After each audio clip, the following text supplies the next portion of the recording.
Good evening. On the show tonight, we assess the appointment of new ministers to President Cyril Ramaphosa's cabinet. And we talk to the EFF about their call for land to be expropriated without compensation. Welcome to Tonight with Tim Modise. After the budget speech last week, President Cyril Ramaphosa decided to change his cabinet with the reappointment of the highly respected Nhlanhla Nene back to his finance minister position. Mr. Nene was controversially removed from this position in December of 2015. The other reappointment was that of Pravin Gordhan as Minister of Public Enterprises and Blade Nzimande as Minister of Transport. President Ramaphosa dismissed 10 cabinet ministers and 2 deputies. Many observers have been looking at the composition of the cabinet to look for signs of what he called the break of the new dawn, given the sluggish economic performance and the difficult presidency of Jacob Zuma, who was finally removed from his position. Joining me on the show tonight is the founder of the Nation's Voice Initiative, Mr. Makhosini Nkosi. And Makhosini, pleasure to catch up with you. Thank you once very much. again. Yes. And great to have you with us on the show. Here. Let me just start right there with the budget speech this past week. We had a different minister then, Malusi Kigaba. I thought the president was going to delay the reshuffling of the cabinet until after the question and answer sessions around the budget, but decided to reshuffle the position or the cabinet within a few days after the budget speech. What did you make of that? The reshuffling of cabinet is supposed to be a backup of his position that he stated very clearly in the State of the Nation address. So State of the Nation address is like a strategic direction that we're supposed to take. Yeah. And the people who are going to make that strategy to happen are the cabinet members. And I think it wouldn't have been sustainable for him to keep old cabinet members at a time when people are expecting to see the changes, because even the delay that he had after his State of the Nation address and the appointment of cabinet, many people felt that he took a lot of time. Now, looking at the composition of the cabinet, do you think it is fit for purpose, that it is in alignment with what he promised the nation? One thing that we must understand is that the president derives his power from the ANC. And there are various interest groups within the ANC, various factions, and he has to make sure that all of them are accommodated. Otherwise, he may be leading a very few people and the rest of the people doing other things, which could even lead to a split in the ANC. So clearly the ANC has decided that they want to keep the ANC united, and to keep the ANC united is to make sure that the various factions are satisfied. That's why you would have somebody like Bathabile Dlamini, she's the president of the ANC Women's League, and other people like Nomvula Mokonyane that you wouldn't have chosen, but these are people who have been put forward by the other group, as it were. But in terms of looking after the very important portfolios within cabinet, such as finance, foreign affairs or international relations, police, public enterprises, I think there he managed to put his own people who are going to be able to give effect to this new dawn in a narrative that he's bringing to us. And what about the people that he reshuffled out of cabinet? That obviously, there's something to read into that, isn't it? I think where he showed genius is that he removed people who were unpopular anyway. You are not going to find anybody who's going to be toying for Musebenzi Zwane to be reinstated, or Mahlobo, or Des Van Rooyen, or people like that. And these are people who are at any rate, some of them highly implicated in the question of state capture.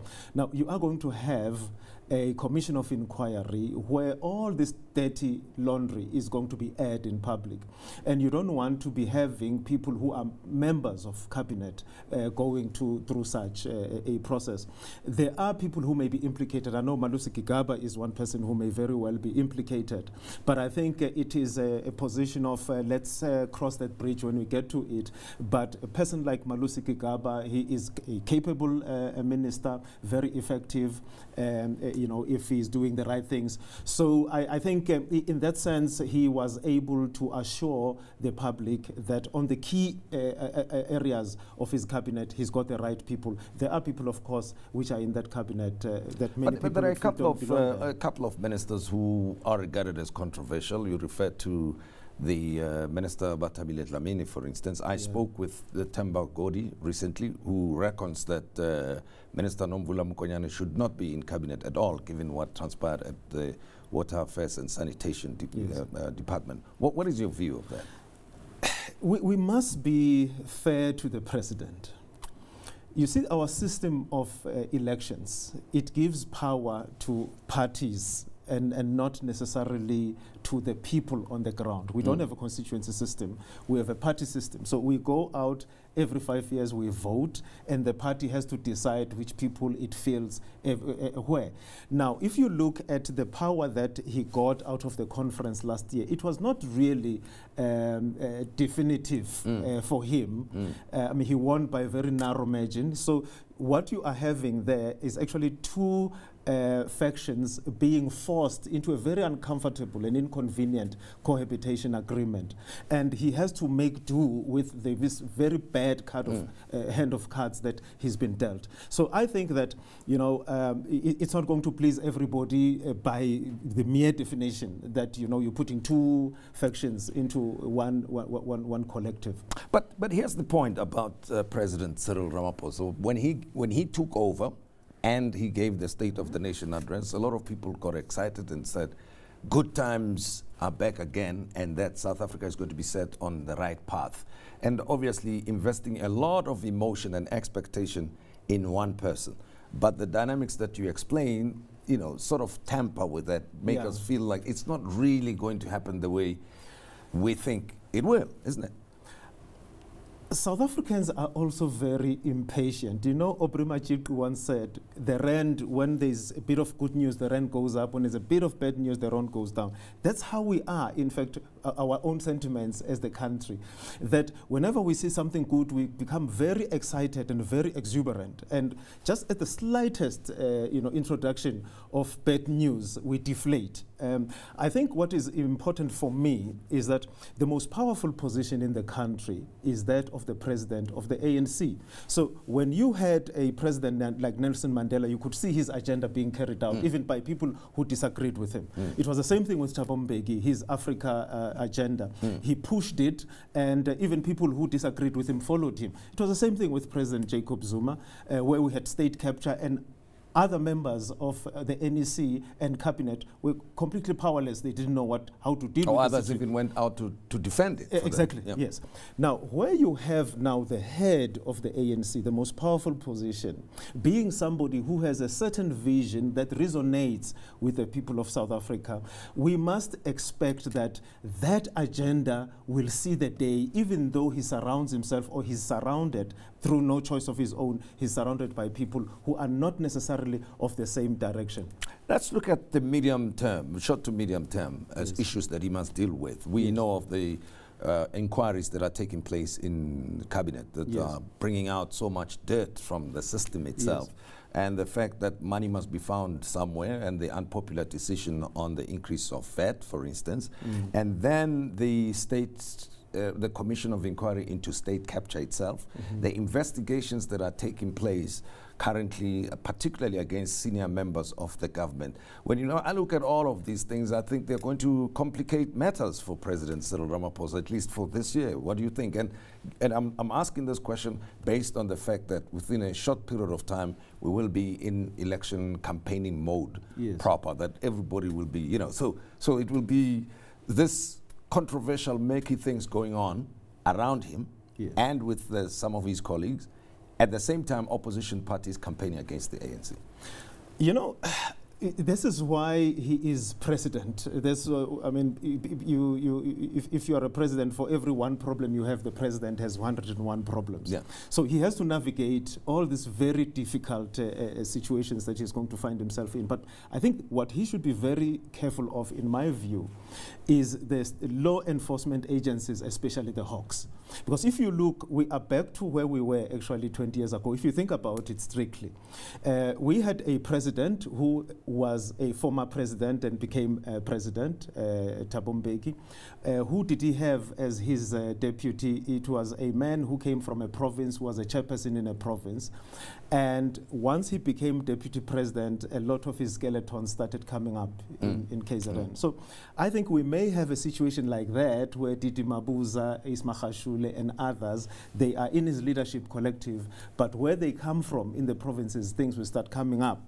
And it would be very easy for David Mabuza, if that were to happen, to say, oh, Cyril Ramaphosa is doing these things because he doesn't want me to succeed him, which is exactly the same thing that President Zuma said when he was deputy president being investigated by the Scorpions. So I think where he has to be very careful is to make sure that he doesn't interfere with law enforcement agencies, especially the Hawks.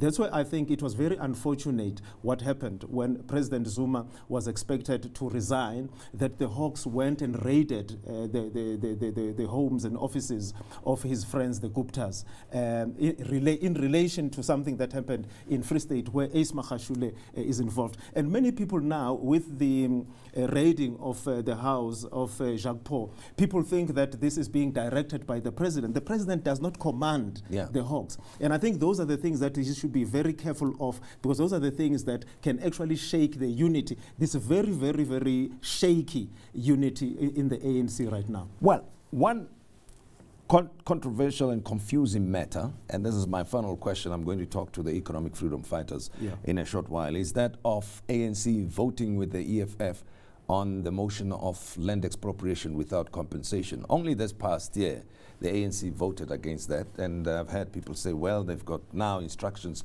from the 54th Congress to vote in this line. But what does it mean in terms of coalition politics and the getting along, so to speak, of the EFF and the ANC? I do not know if there are any strategic differences between the ANC and the EFF. I think they see eye to eye on many issues. I think the reason why the EFF and Julius Malema are outside of the ANC, it has a lot to do with Jacob Zuma, because at the time Julius Malema had a serious fallout with Jacob Zuma, and they worked him out of the ANC. But otherwise, these are two parties that see eye to eye on many issues. The EFF clearly has a strategy, and its strategy is that it's going to appeal to young people, and it's going to raise issues that the ANC is not raising. They are looking at the 2029 election. In fact, look at a matchup between David Mabuza as president of the ANC and Julius Malema as president of the EFF. I think the EFF may take government because it's building, it's growing its timber with young people. Young people generally are apathetic with politics in general, and apathetic with the ANC. That's why some of them don't even know who Cyril Ramaphosa is, at least a few months ago.